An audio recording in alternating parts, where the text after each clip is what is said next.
Welcome student. Hindu Hindi educational world में आपका स्वागत है। हम अपनी नेक्स्ट क्लास आज जो ले रहे हैं वो हड़प्पा सभ्यता के ऊपर ले रहे हैं।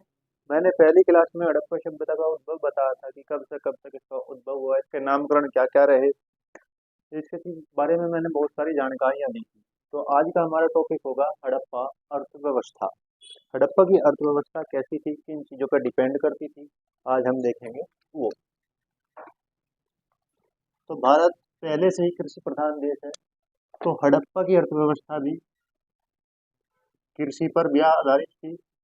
कृषि के साथ साथ शिल्प पे भी आधारित थी। शिल्प के बाद व्यापार के भी साक्ष्य यहाँ से मिलते हैं।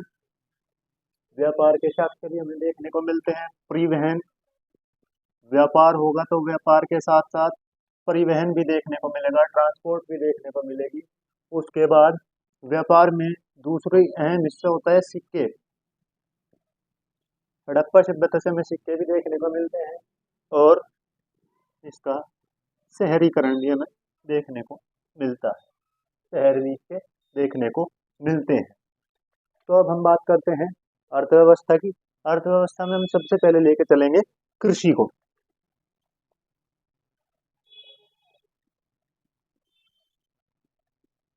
हड़प्पा सभ्यता से कृषि के कई साक्ष्य हमें देखने को मिलते हैं। जैसे हड़प्पा से गेहूं के साक्ष्य, ठीक है, गेहूं के जो साक्ष्य है हड़प्पा सभ्यता से, गेहूं के साक्ष्य लोथल से मिले। लोथल से लोथल से गेहूं के साक्ष्य मिले, जिससे हमें बोध होता है कि हड़प्पा सभ्यता के लोग गेहूं की खेती करना भी जानते थे। चावल के साक्ष्य, चावल के साक्ष्य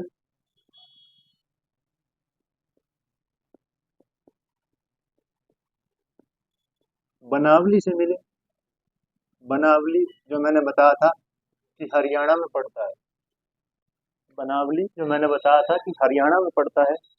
कालीबंगा से, कालीबंगा से हमें जौ के प्रमाण मिले। जौ के साक्ष्य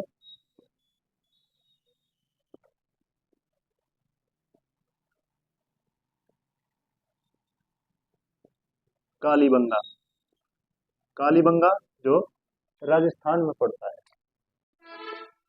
तो बेसिकली हमने क्या देखा कि हड़प्पा कालीन अर्थव्यवस्था के लोग, जो कृषि पर भी आधारित अर्थव्यवस्था थी, कृषि में भी कई तरह की फसलों को उगाना जानते थे। जैसे उन्होंने गेहूं की भी खेती की, चावल की भी खेती की, जौ की भी खेती की। इससे हमें देखने को मिलता है कि वो लोग कृषि का अच्छा खासा ज्ञान रखते थे। धोलावीरा से, धोलावीरा से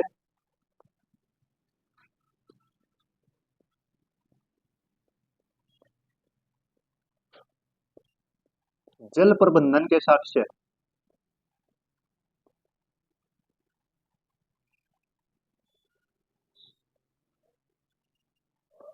जल प्रबंधन के साक्ष्य भी हमें देखने को मिले। जल प्रबंधन से बच्चों मेरा आशय है कि सिंचाई के जो प्रारूप था, फसलों की सिंचाई का जो प्रारूप था, उसके साक्ष्य भी हमें देखने को मिलते हैं धोलावीरा से। अब हम अपने दूसरे पॉइंट की बात करेंगे। पहला पॉइंट हमारा कृषि था। कृषि में हमने चार चीजें देखी कि गेहूं के साक्ष्य लोथल से मिले, चावल के साक्ष्य बनावली से मिले, जौ के साक्ष्य कालीबंगा से मिले और धोलावीरा से जल प्रबंधन के साक्ष्य भी हमें देखने को मिलते हैं। अब हम दूसरे पॉइंट की अपने बात करेंगे शिल्प की। शिल्प, और शिल्प में हम बात करेंगे धातु की। शिल्प में हम बात करेंगे धातु की कि हड़प्पा सभ्यता के, हड़प्पा कालीन सभ्यता के लोग जो हैं किन किन धातु के बारे में जानकारी रखते थे। इन्हें तांबा, तांबा, सोना, चांदी, तांबा, सोना, चांदी, कांसा,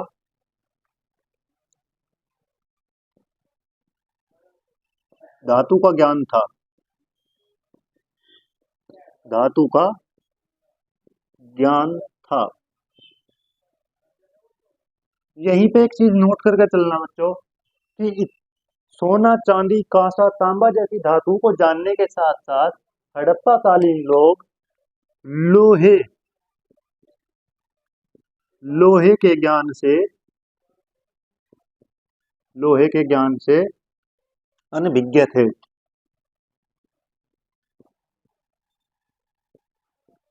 लोहे के ज्ञान से अनभिज्ञ थे, यानी कि हड़प्पा कालीन लोगों को लोहे का ज्ञान नहीं था, लोहे का ज्ञान नहीं था। अब आपको मैं कुछ और फैक्ट बताता हूं।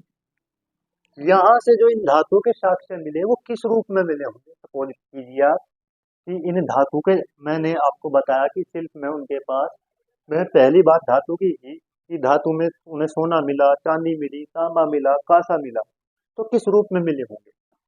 ये आभूषणों के रूप में उन्हें मिले, मूर्तियों के रूप में उन्हें मिले, और उपकरणों के रूप में। देखो शिल्प कहते हैं, शिल्प जो चीजें हम हाथ से बनाते हैं, हाथ से बनाई गई किसी भी वस्तु को हम किसके अंदर लेंगे, शिल्प के अंदर लेंगे। तो इन्होंने इन धातुओं से क्या बनाया, कुछ मूर्तियां बनाई, आभूषण बनाए और उपकरण बनाए।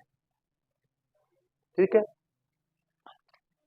पक्की ईंटों के भी साक्ष्य, पक्की ईंटों के साक्ष्य भी जो है हमें हड़प्पा सभ्यता से देखने को मिलते हैं। और ईंटों का आकार समान था, ईंटों का आकार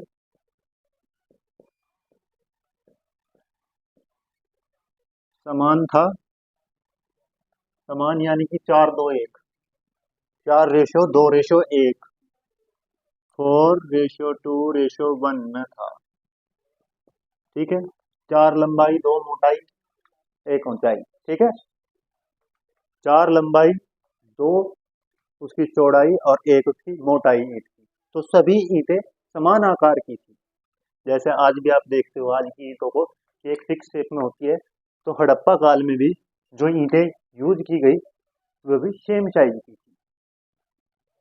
हमें कपड़े के साक्ष्य भी देखने को मिले शिल्प के अंदर, ही हम बात कर रहे हैं। कपड़े के साक्ष्य कहां से, मोहनजोदड़ो से, मोहनजोदड़ो से, मोहनजोदड़ो से हमें कपड़े के साक्ष्य मिले। पक्की ईंटों के भी हमें साक्ष्य मिले, बड़े पैमाने पर मिले। और कालीबंगा से हमें, कालीबंगा से भवन निर्माण के साक्ष्य भी मिले।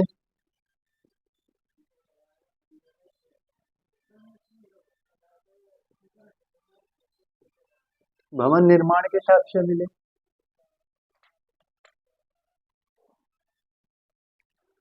अब हम बात शिल्प की कर रहे हैं, तो शिल्प में हाथी दांत से बने आभूषण,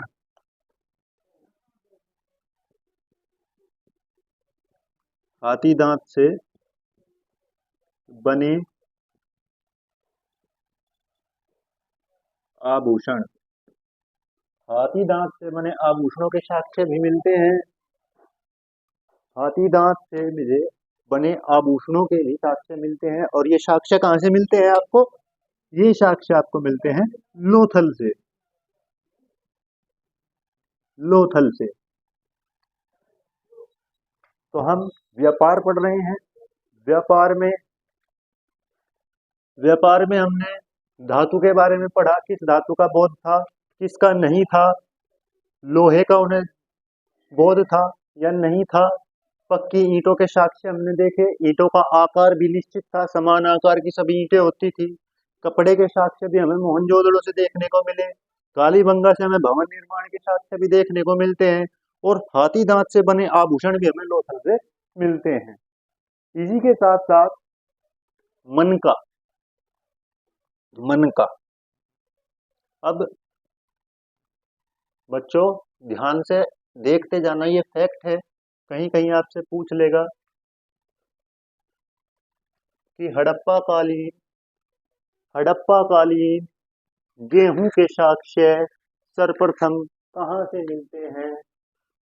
हड़प्पा कालीन गेहूं के साक्ष्य सर्वप्रथम कहाँ से मिलते हैं। तो बच्चों आपका आंसर होना चाहिए लोथल। एक आभूषण, विशेष प्रकार का आभूषण होता था मन का। मन का और मन का जो आभूषण होता था, ये एक शिल्प की निशानी थी उनके, अच्छे खासे शिल्प की निशानी थी। और मनके का निर्माण वो सालखेड़ी पत्थर से, सालखेड़ी पत्थर से करते थे।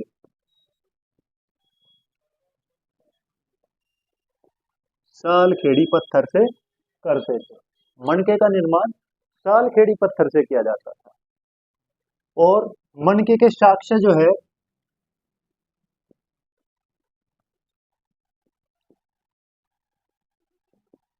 चनहुदड़ो एवं लोथल, दोनों जगह से इसके साक्ष्य मिले। चनहुदड़ो एवं लोथल दोनों जगह से इसके साक्ष्य में मिलते हैं देखने को। मोहरे, हड़प्पा काल में कुछ मोहरे भी हमें देखने को मिलते हैं। मोहरे, और ये मोहरे भी सालखेड़ी पत्थर की बनी होती थी। सालखेड़ी पत्थर की बनी होती थी। ये मोहरे भी सालखेड़ी पत्थर की बनी होती थी, बनी होती थी। तो मोहरों से हमें ज्ञान होता है कि व्यापार अच्छा खासा रहा होगा, व्यापार अच्छा खासा रहा होगा, जिसके चलते हमें व्यापार में यूज होने के लिए मोहरे वहां पे यूज की गई होगी। और वो मोहरे जो सालखेड़ी पत्थर से बनी हुई थी। और इन मोहरों के साक्ष्य जो है हमें, इन मोहरों के जो साक्ष्य है वो भी हमें कालीबंगा जैसी स्थानों से देखने को मिले। कालीबंगा, कालीबंगा जैसी जगहों से हमें देखने को मिले।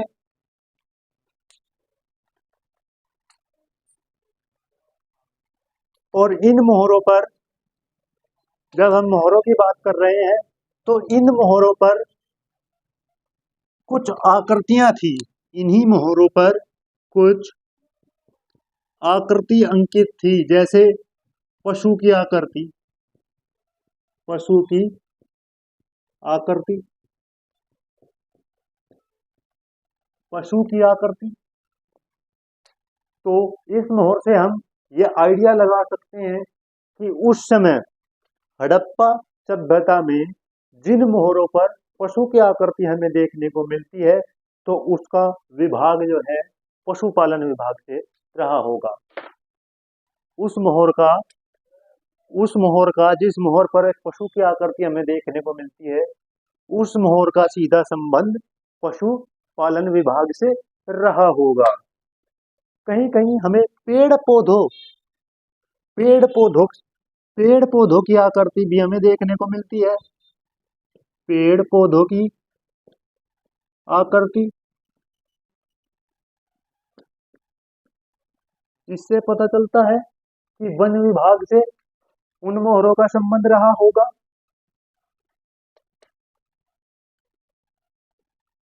तो इन मोहरों के आधार पर हम कह सकते हैं कि हड़प्पा सभ्यता का जो शासन था, एक प्रशासनिक अवस्था जो थी, वो सुचारू रूप से चलती थी। यहाँ से बर्तनों के साक्ष्य भी, शिल्प के अंदर ही हम बर्तन भी देखेंगे, शिल्प के अंदर ही हम बर्तन भी देखेंगे, क्योंकि बर्तन भी एक शिल्प का नमूना है। क्योंकि मैंने बताया था वह सभी वस्तुएं जिन्हें हम अपने हाथ द्वारा बनाते हैं शिल्प के अंदर आती है। तो बर्तन भी हाथ द्वारा बनाए गए थे। तो पर्याप्त मात्रा में हड़प्पा सभ्यता से पर्याप्त मात्रा में मिट्टी के बर्तनों के साक्ष्य मिले। पर्याप्त मात्रा में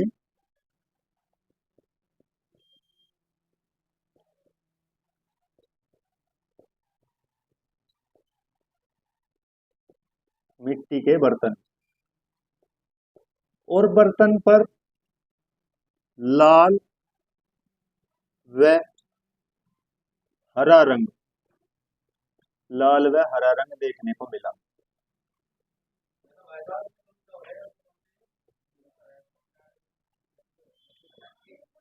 देखने को मिला।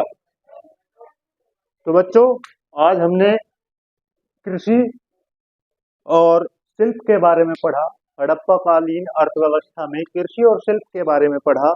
कल की क्लास में हम व्यापार, परिवहन, सिक्के और शहरों को डिस्कस करेंगे। तो बच्चों, अच्छे से अपनी तैयारी कीजिए, और मेरी दुआएं हमेशा आपके साथ है कि आप अच्छे मार्क्स लेकर के जॉब प्राप्त करो और अपने जीवन में तरक्की हासिल करो। इसी के साथ अलविदा दोस्तों, कल मिलते हैं एक नई क्लास के साथ, नए जोश के साथ। तो best of luck for your exam. Thank you.